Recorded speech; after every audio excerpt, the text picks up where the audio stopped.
Welcome. I'm Howard Nema of We Are Change Connecticut, and this is a Truth Talk News special report, Understanding the New World Order, Part 1, Deception by Design. Remember the Council on Foreign Relations? Is that a conspiracy? Well, you've certainly... Well, let me just tell you what Newsweek says this. The John Birch Society considers communism only one arm of a master conspiracy in which socialist American insiders are plotting to establish world government.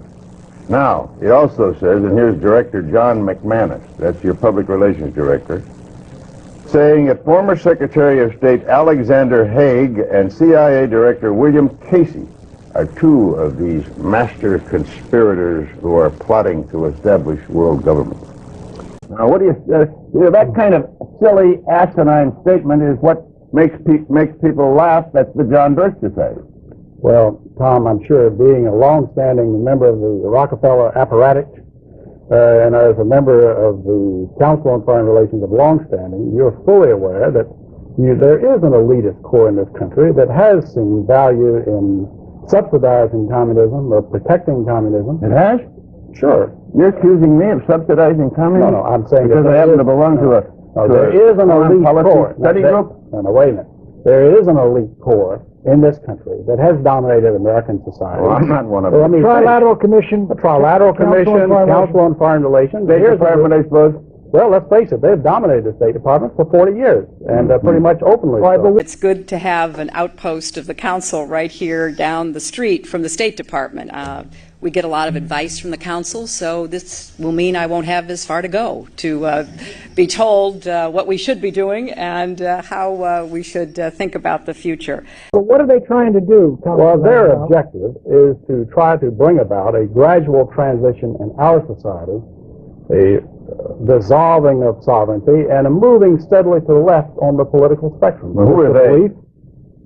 The elitist group that I mentioned, particularly key individuals and policymakers in the Council on Foreign Relations. Is the International Monetary Fund part of this? Well, I would say the International Monetary Fund has certainly been set up for the purpose of facilitating that transfer of sovereignty and transfer of wealth on the road. Right, we elected Mr. Conservative. Let me just finish the point, because otherwise we're going to have a lot of unanswered questions. That you are looking at a group that has worked to bring about a dissolution of national sovereignty on the road to world government. And certainly you're familiar with local Professor Carroll Quigley, who has been part of your club, in which he admitted all this. And he said in his book, Tragedy and Hope, the only thing I disagree is that we've worked to keep it a secret. And you see Arthur Schlesinger Jr. writing way back in 1947, says, yes, this is the hidden policy of America. But we can't tell the American public because they're too unsophisticated to see the value. What is the instrumentality of world government? What is the instrumentality? Of all the things to say about Arthur, that's the silliest statement I ever heard. He never made anything like that. Well, let me suggest that you read the May-June issue of the Partisan Review of 1947, Tom, and you can read it for yourself. It's called... Arthur Schlesinger said there was a conspiracy. A conspiracy to promote communism? Oh, no, he didn't use the word conspiracy. He said the objective was to bring about... Well, let me finish. I'll tell you. He said that the objective, the secret policy, which we can't tell the American public because they're not sophisticated enough to see the value, is that through a steady result of the erosion of New Deals, we bring the American society steadily to the left, and through a sound concept of benign containment, we merge into the vital center of the socialist left. Those are his words, not mine. Now we can see a new world coming into view. A world in which there is the very real prospect of a new world order. In the words of Winston Churchill, a world order in which the principles of justice and fair play protect the weak against the strong. A world where the United Nations, freed from Cold War stalemate, is poised to fulfill the historic vision of its founders. A world in which freedom and respect for human rights find a home among all nations. We have before us the opportunity to forge for ourselves and for future generations a new world order, a world where the rule of law, not the law of the jungle, governs the conduct of nations. When we are successful, and we will be, we have a real chance at this new world order, an order in which a credible United Nations can use its peacekeeping role to fulfill the promise of this struggle in the skies and on the seas and sands. We know why we're there. We are Americans, part of something larger than ourselves. For 2 centuries, we've done the hard work of freedom, and tonight we lead the world in facing down a threat to decency and humanity. What is at stake is more than one small country. It is a big idea, a new world order, where diverse nations are drawn together in common cause to achieve the universal aspirations of mankind: peace and security, freedom, and the rule At a of law. 1991 closed-door meeting of fellow internationalists, billionaire and former CFR chairman David Rockefeller praised his media allies, but his confidence that his words would not leave the room was later broken. We are grateful to the Washington Post, the New York Times, Time Magazine, and other publications whose directors have attended our meetings and restricted their promises of discretion for almost 40 years. It would have been impossible for us to develop our plan for the world if we had been subject to the bright lights of publicity. But the world is now more sophisticated and prepared to march toward a world government. At the Bilderberg meeting in Evian, France, May 21st, 1992, Henry Kissinger said the following: "Today, America would be outraged if United Nations troops entered Los Angeles to restore order," referring to the 1991 LA riot. "Tomorrow they will be grateful. This is especially true if they were told that there were an outside threat from beyond, whether real or promulgated, that threatened our very existence. It is then that all peoples of the world will plead to deliver them from this evil. The one thing every man fears is the unknown. When presented with this scenario, individual rights will be willingly relinquished for the guarantee of their well-being granted to them by the world government." George Bush has invoked a new world order without enunciating a new American purpose. After 1989, President Bush said, and it's a phrase that I often use myself, that we needed a new world order.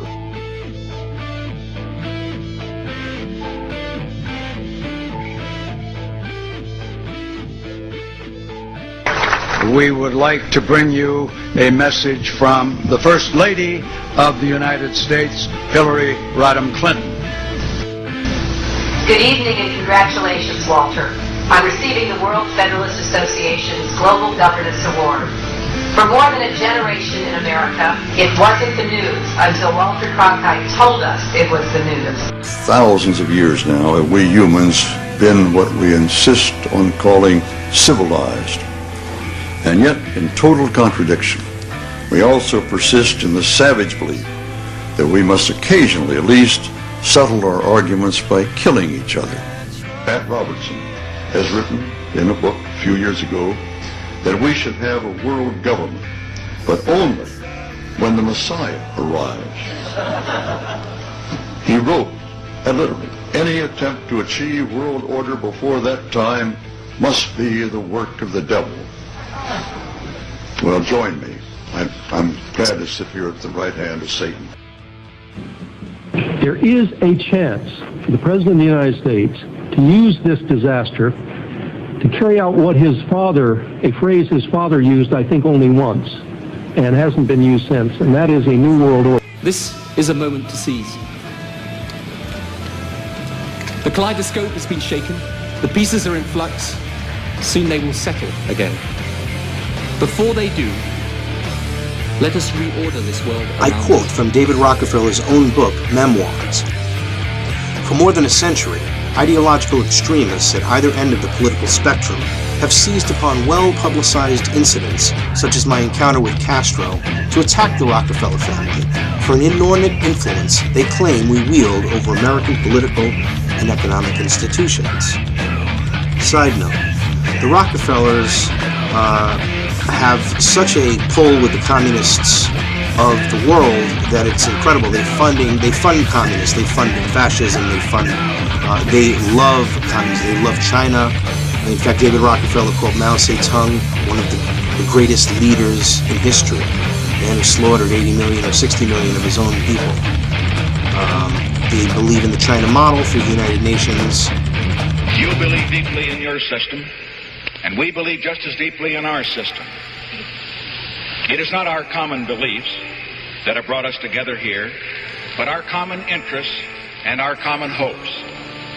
The interest that each of us has to maintain our independence and the security of our peoples, and the hope that each of us has to build a new world order in which nations and peoples with different systems and different values can live together in peace, Rockefeller's private respecting one jet another could while fly into disagreeing Russia with one another.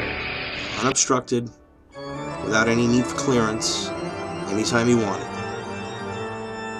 Some even believe we are part of a secret cabal working against the best interests of the United States, characterizing my family and me as internationalists, and of conspiring with others around the world to build a more integrated global political and economic structure. One world, if you will. If that's the charge, I stand guilty, and I am proud of it. The United States is in a key position to shape this so that the problem of the Bush presidency will be the emergence of a new international order. Within the next 4 years, we will see the emergence of a new international order. The beginning of a new international order.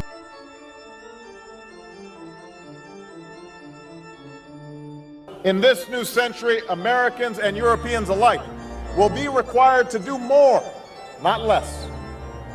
Partnership and cooperation among nations is not a choice. It is the only way, the one way, to protect our common security and advance our common humanity.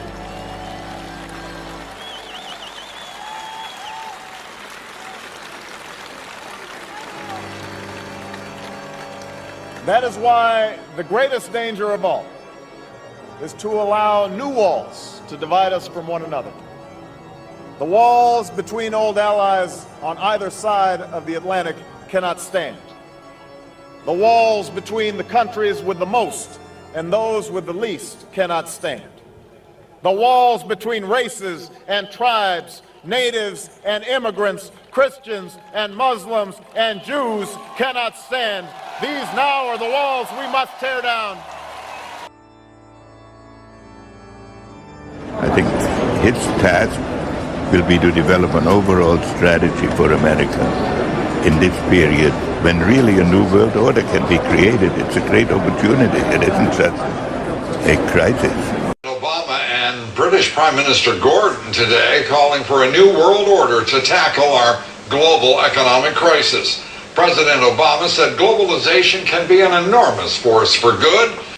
But it is the awareness itself that will drive the change. I couldn't agree more, Al, but not your eco-fascist, socialist, communist change.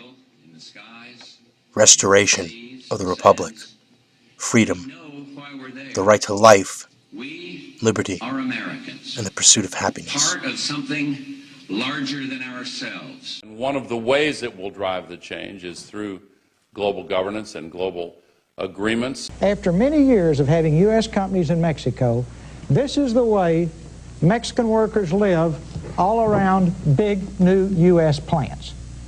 Now just think if you owned a big U.S. company and you went down to see your new plant and you found slums all around it, your first reaction would be, why did you build this plant in the middle of slums? And your plant manager would say, oh, there were no slums here when we built the plant. And you say, well, why are they here now? They said, this is where the workers work. Well, we negotiated 2 side agreements that protect labor and protect the environment. And not until the 2 side agreements were completed did we agree to support NAFTA. Now, this is a good deal for our country, Larry. This concludes Deception by Design, Part 1 of Understanding the New World Order, a trilogy of evil.